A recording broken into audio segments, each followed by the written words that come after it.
The exorcism of Emily rose movie review. ఈ movie 2 hours and 2 minutes తో prime లో stream అవుతుంది. Actually ఈ మూవీ 2005 మూవీ గైస్. అలాగే ఈ మూవీలో స్టోరీ ఒక రియల్ స్టోరీ అంట. 1976 లో జర్మనీలో జరిగిందంట. సరే, ఇంకా ఈ మూవీ గురించి మాట్లాడితే, మూవీలో స్టోరీ స్టార్ట్ చేయడం కొంచెం లేట్ గా స్టార్ట్ చేస్తారు. మూవీలో స్టోరీ స్టార్ట్ అవడానికి లిటరల్లీ ఏంటంటే ఒక 15 to 20 మినిట్స్ పడుతుంది. కాకపోతే ఏంటంటే స్టోరీ స్టార్ట్ అయిన తర్వాత ఒక సీన్ వస్తుంది మామ, ఎమిలీ రోజ్ ది. ఆ సీన్ ఉంటుంది మామ, చాలా అంటే చాలా బాగుంటుంది. ఒక మంచి హారర్ సీన్ లాగా ఉంటుంది. కాకపోతే ఏంటంటే ఈ మూవీతో బాధ, మూవీలో కోడ్ డ్రామా ఎక్కువ. లిటరల్లీ ఏంటంటే మూవీ ఒక 2 అవర్స్ అయితే దాంట్లో ఒక 1 అవర్ ప్లస్ అయితే కోడ్ డ్రామానే ఉంటుంది. సరే, ఈ కోడ్ డ్రామా ఏమైనా కొంచెం ఎంగేజింగ్ గా కొంచెం బాగుందా అంటే లిటరల్లీ మామ నాకైతే పిచ్చ అంటే పిచ్చ లాగ్ అనిపించింది. అంటే వాళ్ళు ఏదో మాట్లాడుతా ఉంటారు, అదేమో మనకు అర్థం కాదు అంత పర్ఫెక్ట్ గా. కోడ్ డ్రామాలో ఏంటంటే స్టోరీ పరంగా ఏదో మాట్లాడుతా ఉంటారు. కాకపోతే ఏంటంటే మూవీలో స్టోరీయే పర్ఫెక్ట్ గా ఉండదు. లిటరల్లీ ఏంటంటే ఎమిలీ రోజ్ అంటారు. అసలుకి ఆ అమ్మాయి ఎవరు, అసలుకి ఆ అమ్మాయికి ఏమైంది అనేసి వీళ్ళు పర్ఫెక్ట్ గా చూపించారు మూవీలో. ఏదో దెయ్యం పట్టిందంట, ఏదో చేస్తా ఉంటారు. అసలుకి అమ్మాయికి ఎందుకు దెయ్యం పెట్టింది, అసలు అమ్మాయి ఎక్కడికి వెళ్ళింది, ఏంట్రా దానికి ఏమన్నా రీజన్ ఉందా అంటే ఏం రీజన్ ఉండదు. ఎమిలీ రోజ్ ఏమో బాడీ ఉంచేస్తా ఉంటది, అమ్మాయికి ఏజ్ ఏదో అయిపోతా ఉంటది. కాకపోతే అది ఎందుకో అర్థం కాదు మనకి. ఒకడేమో అమ్మాయికి రోగం అంటాడు, ఇంకొకడేమో దెయ్యం అంటాడు, ఇంకొకడేమో 6 దెయ్యాలంటాడు. అసలుకి ఆ అమ్మాయికి ఏమవుతుందో అర్థం కాదు. సరే దెయ్యాలు అన్నారు, ఆ దెయ్యాలు ఎవరో అర్థం కాదు.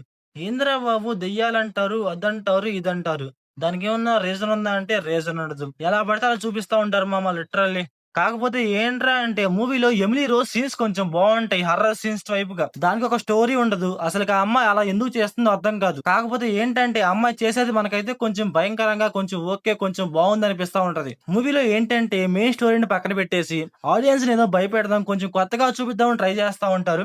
అదైతే కొంచెం వర్కౌట్ అయింది కొన్ని కొన్ని సీన్స్‌లో. కాకపోతే ఆ సీన్ అయ్యాక అసలుకి మన హీరోయిన్ ఇలా ఎందుకు చేస్తుందో మనకు అర్థం కాదు. అందువల్ల అయితే కొంచెం డల్‌గా అనిపిస్తది. మూవీలో మామ ఒక 1 అవర్ అండ్ 20 మినిట్స్ దాకా ఒక సీన్ ఉంటుంది.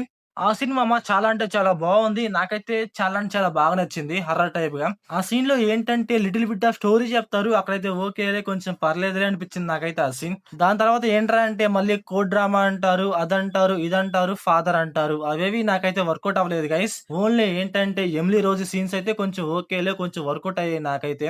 ఇంకా ఈ మూవీ ప్లాట్ లైన్ ఏంటంటే ఎమిలీ రోజీని ఫాదర్ మురెన్ చంపేశారనేసి కోర్టులో కేసు వేస్తారు. అయితే అప్పుడు ఏం జరిగింది, లాయర్ ఏం చేసింది అనేసి మనం మూవీలో చూస్తాం.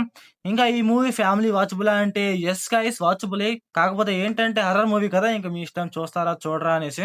మూవీలో అక్కడక్కడ కొన్ని కొన్ని సీన్స్ అయితే లైట్ గా కొంచెం క్రూయల్ గా ఉంటాయి. ఇంకా మీ ఇష్టం. ఇంకా మూవీలో పర్ఫార్మెన్స్ విషయానికి వస్తే ఎమిలీ రోజీ గైస్, ఆమె అయితే చాలా అంటే చాలా బాగా చేసింది. తన పర్ఫార్మెన్స్ అయితే లిటరల్లీ చింపేసింది కొన్ని కొన్ని సీన్స్ లో అయితే.